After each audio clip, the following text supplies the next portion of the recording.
Hey guys, welcome back. The Detour podcast. Been a very long time since we've said that. We I'm had a your host break. Dan Jones. We had a good break, Dan, but we're back strong. You're struggling a bit, but hey, there you go. So we've got the voice of cycling, and even more importantly, the voice behind the voice of cycling. Yeah, it's kept me awake. It's been a long night. Phil Liggett is back in Australia. Midnight last night, or 12:30 they got here, and there was a party raging outside, so they went and had a pint at the party. So I'm proud of the boy. I've got to tell you that we came here. We came here on Qatar, and the flight was magic. Great food and great people. So we slept 15 hours. So who wanted to go to bed at 12:30 when I just slept for 15 hours? Kicked the goal, the old Qatar, haven't they? Yeah, anyway. 15 hours in economy class. That's great going. No, I weren't quite in economy class. We were on the outside wing, actually. No, they're very good, Qatar. And how's it feel to be finally back down under, Phil? It's been a couple of years. It's down. It'll be 3 years. I can't believe it. Next coming February. It was that last time we were here in 2020. Time has flown by, but I feel as though I'm back home now. And the only bad news is I'm sat next to Iffy. What can I say? Well, you're back. You're back in Australia.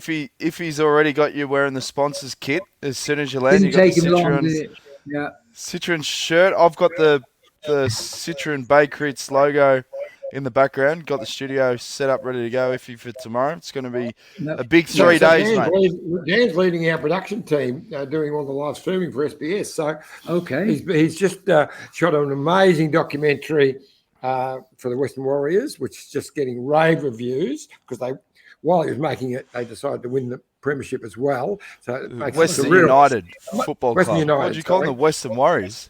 Who are the Western Warriors? It's a better title. Cricket team, I think. Title, maybe whatever. Yeah. But anyway, Western United. So he did a great job there. He's just been producing the cricket for South Africa. So all the Test cricket is finished. Dan's been doing that. So he's stepping up. And we're lucky to get another detour out of him. He's sort of almost stepped up out of our stratosphere. But we'll see how we go. Well, we're here New Year's Eve. That's the main thing. We're here New Year's Eve. We've committed. And obviously, if you've got a big couple of days ahead with the Citroen Bay Crits. What can you tell the viewers? Because it's not like you to pump up the Bay Crits, but now it's actually legit. It starts tomorrow. Well, look, I'll start with Citroen. I mean, a fantastic French company. I drove one of their car that was the lead car is a C5X. And I drove it for the last 2 weeks of the Vuelta this year. And what a beautiful car. Amazing car.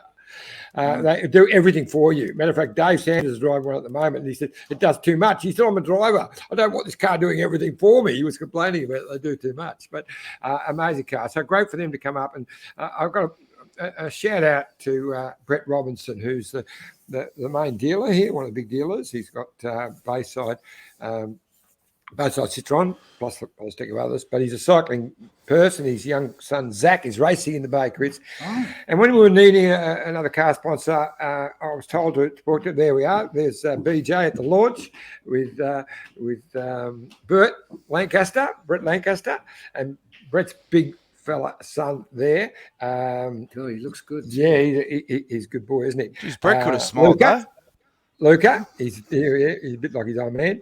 And that's young Zach, who's Brett's son. And they're the same age. You wouldn't think so, would you? And I can't think of the gorgeous young lady there, but she's the Victorian champion in her age group as well.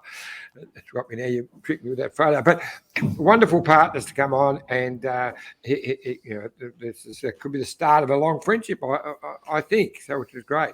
But, yeah, it's great to be back. We're back to 3 days. We were only 2 days last January. So this year back to 3 days. And we've got the hot dog back. So we missed that last year. So 2 really good circuits starting tomorrow. I think it all starts about midday. And that's with the under 11s. Go right down. So we've got the state championship sponsored by Spirit of Tasmania, which is all of the different age groups, right up to under 17s. And then we've got the Masters as well. So a whole stack of different sections of the men's and women's Masters. And of course, the Damien Drapac Trophy for the support race for men and women. So wonderful a connection we've had with the Drapac family of recent times to commemorate a beautiful life, taken away miles too short. But it's pretty special.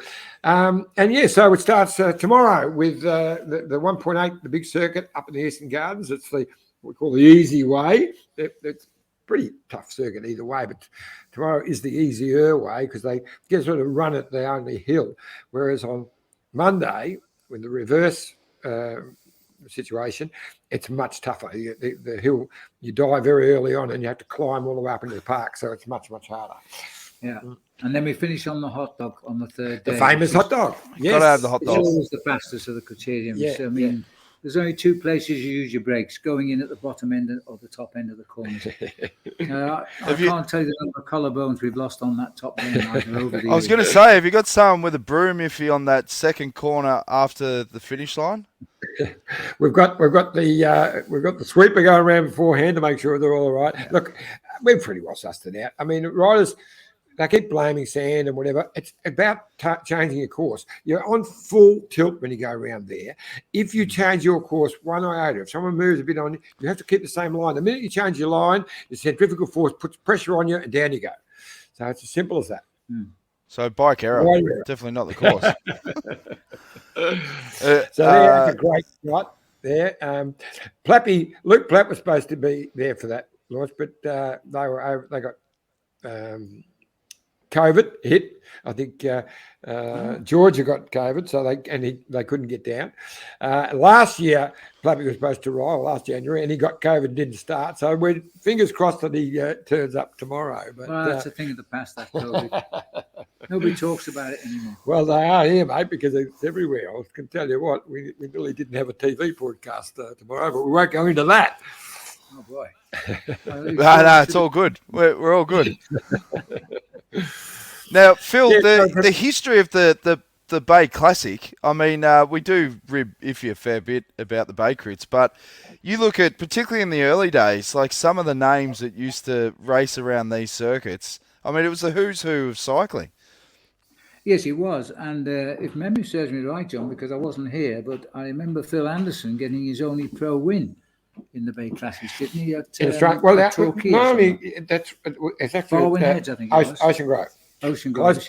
Just next door. I wasn't there, Dan. No, but it's true. I think it was 93. I think it was very early on. And it was the only race he ever raced in Australia from the day he turned pro back in 1980. Which was a great shame. Which was a shame. He should have ridden a lot of other races, but that was the only one. Money. Well, you see, folding cash was the thing that got him there. But the Tour of Romania, and the Tour of Switzerland, the Tour of Ireland. Cadell Evans, one of his first ever road races, was the Bay Crits. I can remember. It was, back in early 90s, maybe mid to late in the 90s, 97 maybe. And watching it, there was a race right around the Novotel, the biggest circuit we don't use anymore. And I remember watching this. The group went away with Robbie McEwen and Rick McKaig and a few of the top hitters. And there was about 6 or 7 of them. We're going to lap the field, you could tell. And then this skinny little kid, he's only 17, jumped out, was chasing them. And I said to Dave Sanders, I said, who's that kid? He said, no, it's a mountain biker, Cadell Evans. First I thought, what's a Cadell? I'd never heard that name before. And I said, he's a bit more than that. So they lapped the field, and then Cadell kept going on his own and lapped the field as well. And I thought, that's the first time I noticed him. So it's got a lot of that. Robbie McEwen won a stack of times, Mark Renshaw, all those big stars. Kathy Watt won the first women's one, which was about 94, 95. And gold medals Anna Millward, Chloe Hoskins, Rochelle Gilmore, all the big stars of cycling. Anna Wilson. I said Anna Millward because it was okay. Changed it. But he's back to Anna Wilson. That was the name she hasn't got anymore. So was the Ocean Grove stage the year that you split your jeans on the podium when you were doing the announcing? Yes, that was good. Tell that story, John. I would have remembered that, Dan, so you must be right. I definitely wasn't there for that one. Well, I don't know. You might have been. I think it might have been the one Phil Anderson won, actually. But, so I was up on the presentation truck and I slipped over and did the splits, and so did my jeans. So and we were right in front of a jeans shop. So I ducked and I said, mate, give me a pair of jeans. I'll fix up. And as I put him on, I said, I'll give you a few plugs. So I gave him quite a few plugs that afternoon and he never charged me for the jeans. So it was a win-win. But I've pinched the top riders for the elite women and the elite men that Matt Keane and Gracie Alvin, who are going to be doing the commentary, who they've already pinpointed. Here's the list for the women, Iffy. And I believe there's one name missing that you would have had on there. There is one name. Do you want to go through? Go through so the Ruby names and the Rosen-Gannon, teams. for those who aren't watching it on Facebook or YouTube. Ruby Rosen-Gannon and Georgia Baker, both riding in the Bayside Citroen team. That'd be hard to beat with the two of them there. But then you've got Chloe Hosking, who's won it twice before. Valentino Scandalara, who's also won it before. Young Lucy Stewart is one of, and Emily Watts, two of our young up-and-comers. But the one who's missing from that, who's only missed one Bay Crits in the last 10 years, I think, is Amanda Spratt. So Spratty, it was a glitch. You're always in, but for some reason, you at some stage you got moved around and an iffy story, but anyway, she is riding, and as always, great to have Amanda Spratt racing. Let's have a look at the contenders that they've pinpointed for the men, Iffy, if they missed anyone on this list. Well, probably quite a few because there's a lot of good bike riders in there. So Blake Quick, his name says it all, doesn't it? He is very quick, and he won this last year. You got BJ down there, Brenton Jones, who really delivered him last year, and Brenton's a former winner himself. And it's a beautiful story is that it's his final race. And I just wonder, and I don't know anything, whether Blake might just go, you know what, I won it last year, and it's your final race. Maybe we'll just turn it around and I'll ride for you. I don't know that that's going to happen, but it'd be a lovely story if it did. Yeah. And, of course, Simon Clark, who last year, when he rode in this, and he was fantastic, actually, but he didn't have a contract. But he just said, I'll ride him, mate. No worries. I need to get, a bit of form for the Nationals. I've got to win the Nationals. I've got to, because his team had collapsed. He had a really good team, but they collapsed, as we know, the South African team. And so it was on day 2 of this race, only 2 days last January. He got the call, and by the next day he was on a plane and off to a training camp with Israel Premier Tech, and ended up having one of his great years with that amazing stage win in the Tour de France. Now, how good was that, Phil? It was fantastic, and I waxed lyrical when he won that stage because I was so pleased for him, Dan. There's a lovely picture of him. Boy, he was happy. It was so important for the team as well, and he delivered.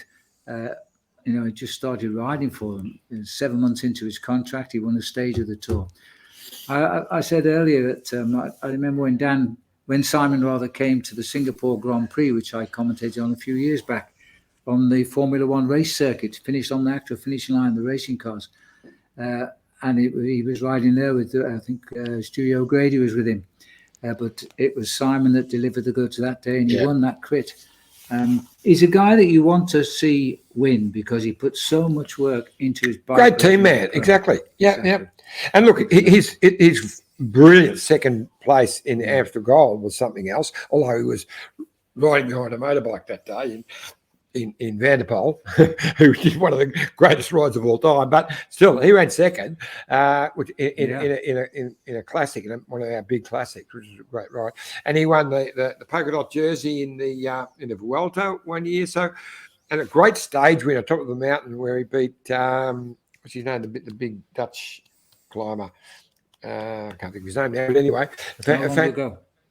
Dumoulin, was it Dumoulin he beat, or no, the other guy? Anyway, I can't remember, but it was a great win, and so he's been a good biker for a long time. Of course, won the Sun Tour on the year that they cancelled the last stage because of the bushfires, but he was going to win it anyway.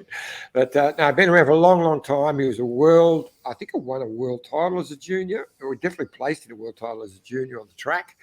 So We've had him on the show a couple of times, but he was obviously part of Cadel Evans's world championship ride in 2009, and he was part of the famous team meeting prior to the start where they said that they were going to ride for Simon Gerrans, and obviously Cadel tried to say, hey, guys, I live around here. I know the course. Why don't we ride for me? I'm set. And then he was left with Simon Clark, who was in charge of just looking after Cadell, and earpieces came out, and the rest is history. Well, he had a faulty earpiece that day, evidently, Cadell. So he couldn't hear any instructions coming from Neil Stevens. But I think Simon Clark's story, like, we've talked about it a lot, and I'm uploading the video after his Tour de France stage win, because obviously it's the last show of the year. We can reflect and show some old clips, but it really is a story, one of the best stories I've heard in cycling in terms of that determination and never giving up, Phil. Like most people, most normal people would go, hang on, it's December, I don't have a contract, it's pretty much going to be it, but he didn't do that. He stayed fit. And talking to Zach Dempster, when he arrived at camp, not only was he there ready to go and give it his best shot, his form was sensational. So he picked up results early in the year to basically say, I'm not a charity case. That's it. It was the Bay Crits that got him to that top level. But it's a great example for young people particularly to follow, in particular, not giving up. No, he still looks a really good-looking guy. He still looks young. He still looks full of enthusiasm. The Bay Crits certainly was the basis for steering him back into the big time a year ago. But when we interviewed him quite a lot on the podcast, Dan, he never ever was sort of down in the mouth, depressed. He was always positive, even though he says, I've got no contract yet, but he never ever gave us any impression he was particularly worried. The door opened in the January, and by the July, he was the stage winner of the Tour de France. The whole world was turned around. Beautiful story. No, it's a great story, and couldn't happen to a nicer guy, frankly. Well, the video is just processing iffy, so what we'll do is we'll have a quick break, and then we'll flash back to the day after Simon Clark's amazing win at the Tour de France. But before we do, we've got a very special video to plug your Name Your Ride sponsor for the Bay Crits, so enjoy. Breathe in. Breathe out. Here, you're surrounded by silence. You feel in total harmony with your movement, with the world. Here, you simply feel serene, at peace. All new Citroen C5X. There you go. Get down to your local Citroen dealer. I picked up a couple of polos from Brett. Great to meet Brett, who you gave a shout out before, and he showed me the race car for the Bay Crits, and it's perfect for cyclists because it fits all your gear in the back, looks sporty, and I think he said they're floating around $65,000. So, mate, I'm driving one as well, exactly the same, painted up exactly the same. It's actually got a Jake Alula sticker on the back door as well because I've managed to wangle it for the team. So they're going to be using them for the whole month for the all of the summer races. So it's going down under and Cadell's and all of that as well. So you double dip the chip. Double dip the chip. Yeah. But Brett's got some live comments. Philip Russell says, great to see the band back together again. I've been missing my detours. Dale Simon says, crits on brand, fellas. Even the Citroen logo looks like the hot dog circuits. It does a bit. Does too. Tom Maloney says, g'day, guys. Great to see you back. He says, seems like Iffy might have got the hots for Phil Anderson. And Chris Stableson says, g'day from Florida. G'day, Chris. Ooh. And as we said earlier, we're going to flash back. This is Simon Clark after his amazing stage win, and I managed to steal. Oh, I didn't steal. I got given a cobblestone. That caused a bit of a fracas, but I didn't get locked up. So you got to look at the positive. So here's Simon Clark the morning after his amazing stage win. Hey, mate. Simon Clark, mate. Mate, after your interview yesterday morning, I didn't even salute when I won yesterday. Oh, too scared.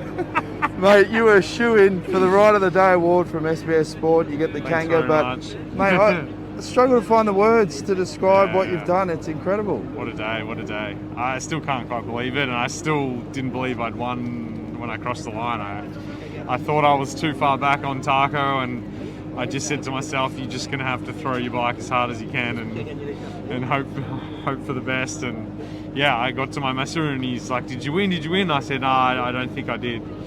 But yeah, it turns out it was enough. And at the start of the day, Demers comes up and says, mate, you can go get in the break. You had that opportunity. You've performed well in the first week of Grand Tours before, and mate, you just took your chance, and what a stage to win. That's it. Yeah, I've been biding my time. I really have been trying to take it easy, particularly in Denmark. Really, I was there to support Jakob, but whenever I wasn't, I was really taking it easy, and I just said, as soon as I get this green light, I'm going to make it count. Demers is such a value to this team. He hasn't been a director for very long, but you wouldn't know it. You'd think he'd been director for 10 years already. So he's such a huge value to this team, and the effort, months of effort and planning and organisation, particularly for a day like yesterday, that he's done to make that happen. Give me the opportunity to do what I did yesterday is immense. And so I can't thank the Demers and the Dempster and the performance team enough for their preparation for yesterday. We had completely different bikes and wheels and everything. We had a complete setup just for yesterday, and I think probably most teams did, but there's a lot of organising that goes in to make that happen. And what makes it so incredible and emotional is your story. Like, we've talked about it before, but not having a contract at the end of last year, and I mean the lessons that not just cycling fans but anyone can take from your story. Some guys would have said around Christmas, you know what, don't have a contract, that might be it, but you didn't. Yeah, look, I mean, you can say never give up, or you can do it. So I'm always the optimist. So to be honest, I've already forgotten about this off season and what I went through, and I always try and look forward and not dwell on the past. And sure, it was a tough time, but what doesn't kill you makes you stronger. And I've really, it's been a real reality check to me, in the sense to make me appreciate every moment and every opportunity. Like yesterday, you don't have a team, and then suddenly you're in a breakaway, and maybe you could win a stage of the Tour de France.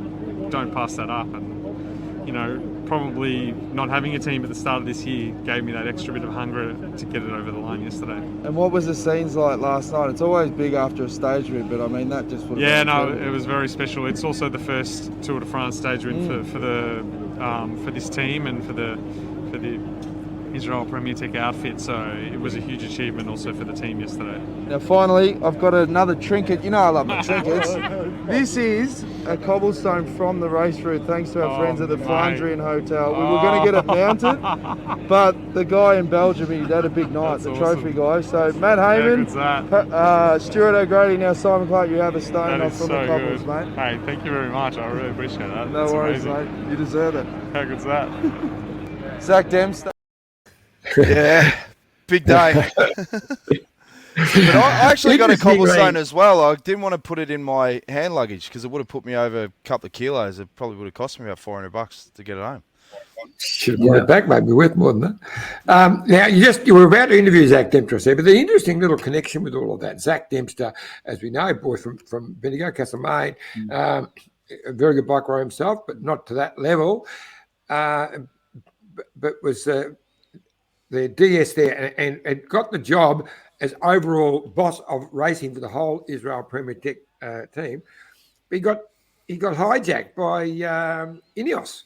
And so at the last minute, just weeks ago, they said, I'm sorry, he had to apologise, I'm leaving. And so he's gone to Ineos as a high-performance director, which is an amazing job. And another little connection, talked about BJ. I don't know if they've announced that yet, John, so you're breaking news. Yeah, no, they have. It's out there. Have they? BJ, well, it is now. When he won, it is now. When BJ won the Bay Crits many years ago, it was an almost photo finish on the last stage where he beat Zach. Zach had the yellow jersey. He beat Zach to take the yellow jersey off him to win the Bay Series. So there you go. The Bay Crits just keep popping up, mate. What impresses me the most about Zach is he's obviously still young, but I think the modern day cycling, modern day sport is that connection and how to understand how to navigate particularly younger riders and get the best out of their performance. But he's also calls a spade. So when he was at the Tour de France, he was having meetings and so forth, and he was very honest because the whole talk about the relegation points and, Israel, they're going to get relegated and all this stuff. And he was very open. He said, we should never have been in this position, guys. It's no point in pointing fingers going, oh, the system's broken. No, we need to fix things so that we're never in this position and take responsibility for it and move on. And and shelve that, because the amount of energy, as you know, Phil, in the media, like it was all talked about the actual system, whereas Zach was trying to keep the focus on, no, take responsibility that we should have never been in this position. Well, that's a good attitude to take, because I think everybody except the UCI felt the system was failing, and they've sort of thrown a little bit of a helpline out to Premier Tech. They're going to be almost certainly in all of the races, even though they'll be relegated officially. They're guaranteed to start in every World Tour race except the Grand Tours. Yes. So all of the monuments they're in, and they will get a start in Tour de France. And I think the rules will be changed wholesalely over the next year. So they're lucky. And they're here. They'll be racing in Tour Down Under and Cadell's race too. Another rider that expensive license either. Exactly. Well, I was talking to Alan Davis, and he said, obviously he's with Lotto Soudal. What are they going to be called next year, Iffy? I think they've got a new sponsor or rebranding. DSTY, I think it is. Lotto Destiny. Yeah, DSTY. Okay. Destiny, something like that. Yeah. But I think he said it actually not being in the World Tour wasn't too bad for them, because I think they're still going to get to all the big races. And they're guaranteed. They're guaranteed Giro and Tour and all the classic that they want to ride. So it's not really too bad. They might be a shoe in for the Vuelta, but if Caleb wants to ride it, they'll get in. Yeah, that's the thing. Well, I was just going to say, Caleb Ewan is the rider that I'm going to be watching in the Aussie Summer of Cycling. I thought he might have been a late call up for the Bay Crits, but word is he's super motivated after last year. Couldn't get the logistics. I couldn't get across. You would have done a Robbie McEwen and held up the start if his flight was running late. One of the classic Bay Crits it was. And you're right there. It was Williamstown, which was the first race of that series. And the plane got held up. They got diverted to Sydney. They were flying down from Brisbane. There was him, Nick Gates, and I can't remember who. There was another rider there. Hank Vogels? No, it was Jonathan Campbell. Yep. And the late, wonderful Jonathan Campbell. Anyway, they got held there, and then finally we heard that they landed. But so we kept moving the race out. I putting other things on, and people started saying, "You can't do that." So we're doing it because we can't. And it turned out, so we had live coverage. One of the radio stations still coming down because it was news. The race had been held up, and the taxi pulled up. Maxi taxi pulled up on the start line, unloaded the bikes, and we got the back page the next day of the full back page of the Herald Sun, which we would not have got normally. So it was a plus. Yeah. So what scandals you got lined up tomorrow? Now something will happen. We do push things close to wins. There's a wonderful little story which I will fess up to.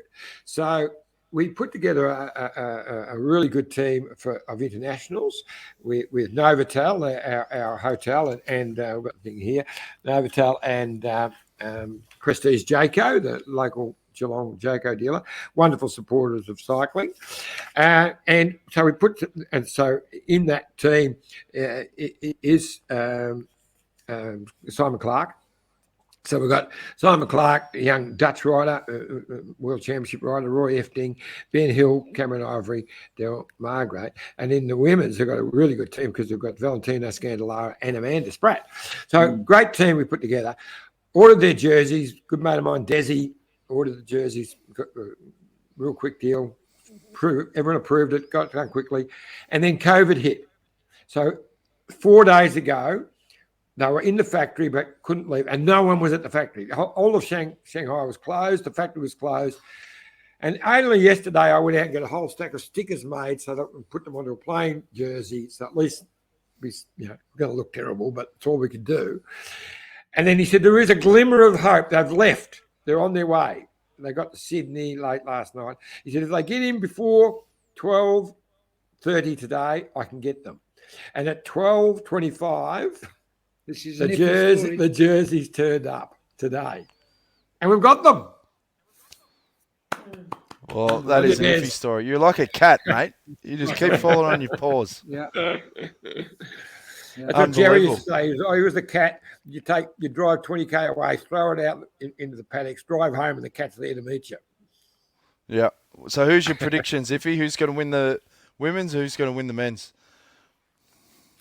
Gee, you put me on the spot. Okay. The men's is a ripper. The feel good story would be Quickie. It would be Clarkey, because that was just a wonderful, Rocky type finale to what happened last January. Yeah. But he's not won it yet. Well, he was so good in the two big races last year. Gee, they only caught him both times he was away. They only caught him in the last lap. Look, Blake Quick's very hard to go past him. He is so fast. There's some good young kids in there. But that twist is BJ could just be the man. Final race, he's capable of winning. We know that. And the women, look, Ruby and Georgia, they're good mates. They both ride for Jaco Alula, the new name of Jerry's team. And they're in the same team, Bayside Citroen, which that one will ride for the other. So whoever goes better on the first day will end up, I would think. But, Chloe Hosking, gee, she's won it twice before, and she's not in a happy place at the moment because she was part of that disastrous B&B team that collapsed, which I noticed Schultze, Aussie, had gone over there. He's been grabbed by Israel, so he's gone to Israel, which is wonderful for next year.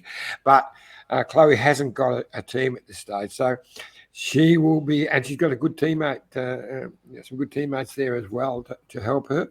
So we'll have some good racing here with Peter Mullins and those in the is it what's the name of their team? Rock Salt. Right, yeah, Rock Salt, which is a very strong team. And of course Valentina Scandalara, who has won this race. She's always done well. I thought she'd retired already. Yeah, I reckon the women's race it's probably going to be even more exciting. I think there's so many opportunities there. Men's race, some great stars there, but some real strong teams that will control the race more so. Yeah. Well, no doubt the fans are going to be pretty excited to see the voice of cycling back down under. Free Ranger says, welcome to Oz, Phil. Skull, he's talking about you feed 9 lives. And Martin Grosvenor says, g'day, Phil, good to see you. You must be excited getting back among the fans, Phil. Yeah, I am. I've always enjoyed country. We've had some classic escapes over the years around the Eastern Gardens. And we've had so much fun getting the crowd involved and enjoying life. For me, I've got to learn how to commentate again, of course, because it's been a while. I haven't commentated on a race since the Tour of Langkawi in October. I'll slip into it once I start recognising the riders. Because these are, in 3 years, a lot of these kids I've never seen race before. But I'm sure I'll have Matt Keenan to jack me up. Matty Keenan's doing the actual broadcast, so he won't be standing next to you because he'll be in a different studio. But Dave McKenzie will be there to you. Yeah, and Paddy Shaw, of course, who knows every rider and everything they've done in the last since they've had breakfast 3 years ago. I should be okay. They'll give me time. I think we'll be fine. I just noticed just before that Tommy Maloney sent a couple of messages. I caught up with Tom because Tom's had a horrific crash of his mountain bike recently with hips and rebuilds and whatever. And at one stage I was saying he wouldn't be able to ride a bike again because he loves his bike.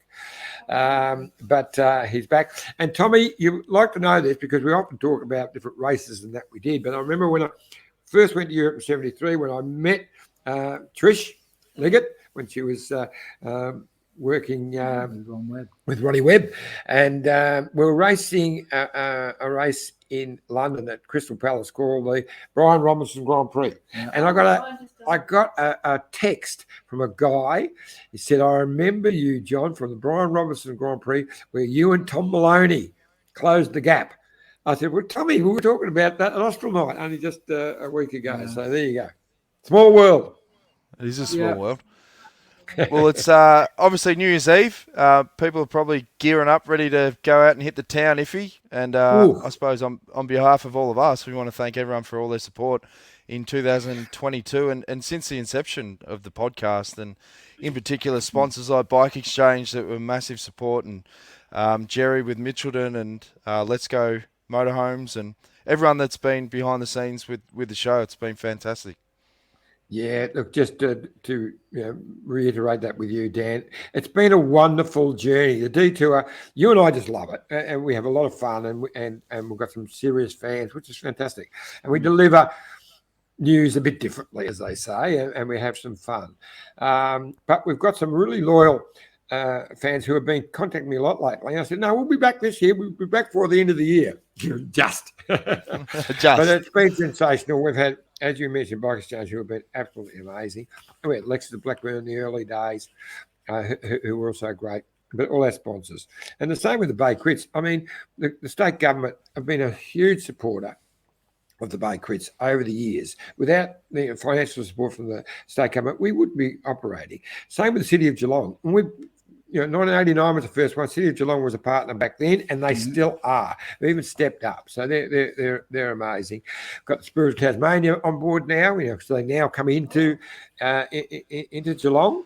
It's a fantastic setup. I was down there just a couple of days ago. Brilliant setup there, and they're sponsoring all the kids' races, and of course Mitchelton and the Drapac family with the Damien Drapac Trophy, but the Boobup Foundation, Santini, of course, who do our clothing, Novotel, SPS. Hey, live streamed every day. So the elite races are going to be live streamed every day. And Dan, you're going to be a big part of that. You've got the studio set up at your place, which you've got your own studio. Yeah, so no pressure. No pressure. There was a little bit of pressure this morning, but we got through that. That's all good. Yeah, all good. And it's going to be great. So, and I'd like to put a real shout out to Karen Jones, who is my partner in the event, who does all the hard work. I just take the glory, do all the handshaking and whatever, and she does the real work with her husband Chris and her whole family on their way down to Geelong right now to set up first thing in the morning. And hey, it's hard for me too. I've got to go New Year's Eve tonight here at the Prince, where we're enjoying it with Jerry, and I know Jerry will bring out some very, very special reds tonight. And then I've got to get up at 6 o'clock in the morning and get down for the start. So, oh, you poor thing. Yeah, well, I can tell you, I can tell you, sponsors have stepped up. That looks like a new shirt, John. It is. It's actually a resurrected shirt. It's a shirt that I found at the end of the wardrobe. It's about 5 years old. I only ever wore it once in case. Why do you put this on? Oh, I don't like it. She said, put it on. It looks good on. Oh, okay. There you go. Yeah. Well, there you go. Perfect. Well, it's great to see you back in Australia, Phil, and it'd be great to catch up with you in person, mate. So I'll get the clobber on. Very nice one. Very nice. Yeah, one. I'll get the clobber on, bit of powder, bit of cologne, and I'll come down and have a with you. Can't leave out all the likes of Gatesy, who are doing the TV. He did the first one in 1989. Yeah. Gatesy did the TV, and he's still doing it now. Yeah. So he's a legend. Same with Koza, Ian Cohen, and Koza Live. They're great people doing all that media stuff. Look, it's all of these races. Cheryl Mariner just opened the Mitchelton Priest. Pinot Gris. Yeah. And Philip Russell wants to know, what time's the stream start? Log on at 3:30 tomorrow. Yeah, we're going to do just before that, 3:25 of the support race of the Damien Drapac. Whack that into the start of the full streaming. So the elite men's and women's are all live. Yep. Yeah. So log on to SBS Sport on YouTube or Facebook, and you'll be able to stream it live for the next 3 days. So Jan 1 to 3. So it's going to be fantastic. Thanks for joining us again, Phil. Great to see you back in Australia, mate. And as we said, Happy New Year to all the listeners and viewers, and thanks again for your support. Absolutely. Yeah. Anything you want to add before we go, Johnny? No, Dan. Have a great New Year's Eve tonight. I think you were thinking about trying to get down here for a quick one, but you might run out of time, I think. But if you do, we'd love to have one. I'd love to have a beer with you to commemorate or to celebrate. Celebrate the year gone by. And a shout out to a good mate of mine, Tommy Hill, old racing mate of mine, who has had a couple of challenges, but he's out of hospital yesterday and on the way back. He's a tough nut. Good stuff. Thanks, guys. We'll see you again, hopefully sometime soon in 2023. Stay tuned to all our socials, and we'll keep you updated. See you soon. Big Happy New Year to everyone. Absolutely. Good on you, mate. See you guys.